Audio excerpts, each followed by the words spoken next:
भगवत गीता के नाम कुछ पल हर सुबह शाम चैनल में यह नाम आवाज एक बार फिर आप सबों का स्वागत और अभिनंदन करती है। साथियों, आज आप सबों के बीच प्रस्तुत है भगवत गीता छठे अध्याय का 21वां श्लोक। सुखम आत्यंतिकम यत्तत् बुद्धिग्राह्यम अतीन्द्रियम वेत्ति यत्र न चैव अयम स्थितः चलति तत्त्वतः। इस श्लोक का सरल शाब्दिक अर्थ इस प्रकार है।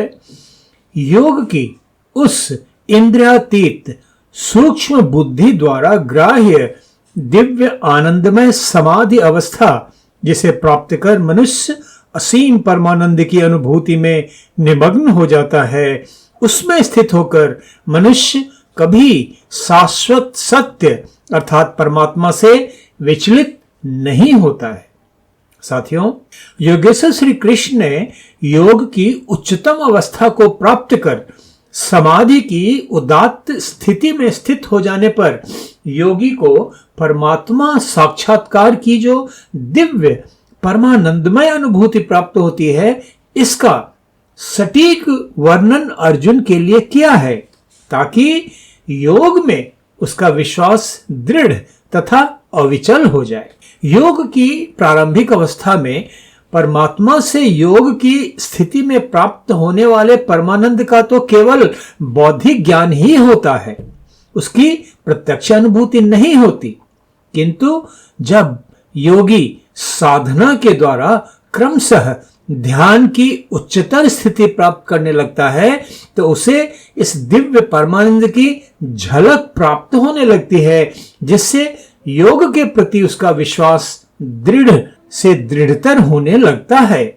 और जब वह समाधि की उच्चतम स्थिति प्राप्त कर लेता है तो ईश्वर साक्षात्कार के फलस्वरूप प्राप्त होने वाली परमानंद की प्रत्यक्ष अनुभूति इतना दिव्य सुख प्रदान करने वाली होती है कि उसके पश्चात योगी परमानंद की उस अतीन्द्रिय अनुभूति से कभी अलग नहीं हो पाता है, उसी में रम जाता है, दृढ़ता पूर्वक स्थित हो जाता है। साथियों, भगवत गीता छठे अध्याय का यह श्लोक हमें वास्तविक योग अर्थात जीवात्मा तथा परमात्मा का मिलन, तो इस वास्तविक योग के फलस्वरूप प्राप्त होने वाले उस दिव्य परमानंद से परिचित करवाता है, जिसे साधारण बुद्धि द्वारा नहीं बल्कि सूक्ष्म बुद्धि द्वारा ही ग्रहण किया जा सकता है, क्योंकि यह आनंद तो अतीन्द्रिय है, इंद्रियों से परे चेतना के स्तर पर अनुभूत होने वाला परमानंद है, जिससे अधिक सुखदायी और कुछ हो ही नहीं सकता है।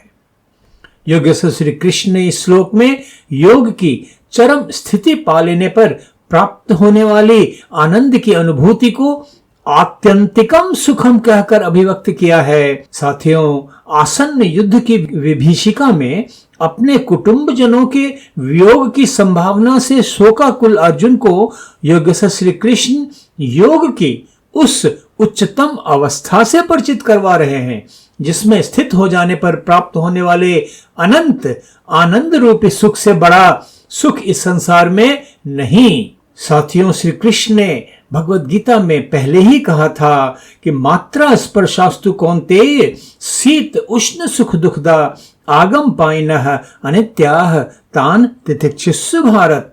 अर्थात हे अर्जुन, सर्दी गर्मी और सुख दुख देने वाले इंद्रियों और विषयों के संयोग तो उत्पत्ति विनाशशील और अनित्य हैं, इसलिए तू उनको सहन कर। साथियों, ध्यान देंगे, उनको सहन कर।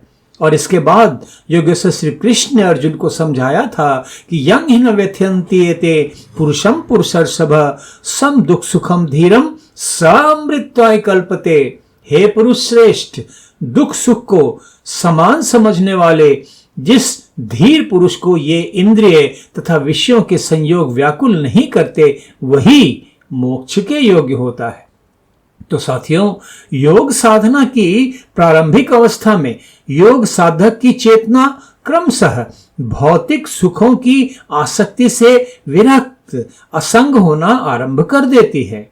मेरे परम आराध्य विहंगम योग प्रणेता ब्रह्मज्ञानी सद्गुरु सदाफल देव जी महाराज, जिन्हें 17 वर्षों की कठोर साधना के पश्चात परम ज्ञान अर्थात ब्रह्म ज्ञान की प्राप्ति हुई थी और जिसके पश्चात उन्होंने अपने अनुभूत ज्ञान को जगजीवों के कल्याण के लिए हिमालय शून्य शिखर की कंदरा में बैठकर लिपिबद्ध करते हुए स्पष्ट रूप से लिखा, निज अनुभव वर्णन करो, दिया ज्ञान प्रभु सोय, तेरा है तुझ में रहे करत समर्पण सोय। तो उनका योग साधना की प्रक्रिया का ज्ञान निज अनुभूत था और इसलिए योग साधना की प्रारंभिक स्थिति में क्रमशः होने वाली प्रगति का वर्णन करते हुए उन्होंने स्वरवेद में लिखा, निजाभ्यास ज्यों ज्यों बढ़े त्यों त्यों थिर मन होय, आत्मिक बल दिन दिन बढ़े कृषित गात द्युति होय, मधुर मधुर अनहद ध्वनि उठत सदा दिन रैन, सुन सुनि उमगत प्रेम उर शांति वृद्धि चित चैन, वृत्ति शांत मन शांत हो शुद्ध ज्ञान होए जाए, आत्मिक बल के वर्धते इंद्रिय कर बल आए। इन दोहों का अर्थ तो इतना स्पष्ट है, इतना सरल है कि इनके अर्थ की व्याख्या करने की तो कोई आवश्यकता ही नहीं है। साथियों, योगी के अनुभवों तथा अनुभूतियों को परिभाषित करने में स्पष्ट श्रेणीबद्ध भेद सदैव संभव नहीं होता है।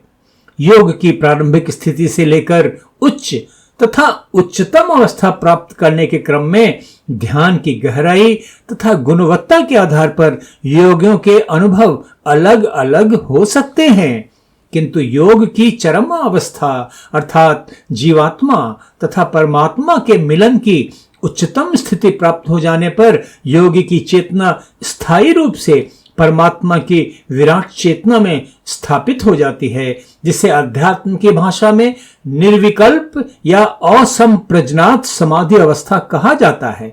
तो इस श्लोक में योगेश्वर श्री कृष्ण उसी अवस्था का चित्रण प्रस्तुत कर रहे हैं ताकि सांसारिक विषयासक्त अर्जुन की दुविधा, उसका संशय, उसकी किंग कर्तव्य विमूढ़ता पूरी तरह समाप्त हो जाए और वह अपने नियत क्षत्रिय कर्तव्य पालन के लिए तत्पर हो जाए।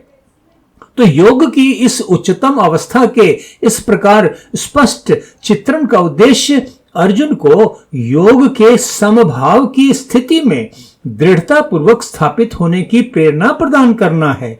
जब योगी की आत्मचेतना निर्विकल्प समाधि अवस्था में स्थापित हो जाती है तो वह शारीरिक अथवा मानसिक कष्टों की अनुभूतियों से परे हो जाता है, उनके प्रति पूरी तरह तटस्थ हो जाता है। ये अनुभूतियां उसे उसके कर्तव्य पथ से विचलित नहीं कर पाती हैं। सांख्य योग सिद्धांत में इसे सभी दैविक भौतिक तापों की स्थायी निवृत्ति कहा जाता है। तो इस प्रकार भगवद गीता का यह श्लोक हम जगजीवों के लिए योग की वास्तविक परिभाषा तथा चित्रण प्रस्तुत करता है। योग से प्राप्त होने वाले स्थायी परमानंद का यह चित्रण हमें जीवन में योग को गंभीरता पूर्वक अपनाने की प्रेरणा प्रदान करता है।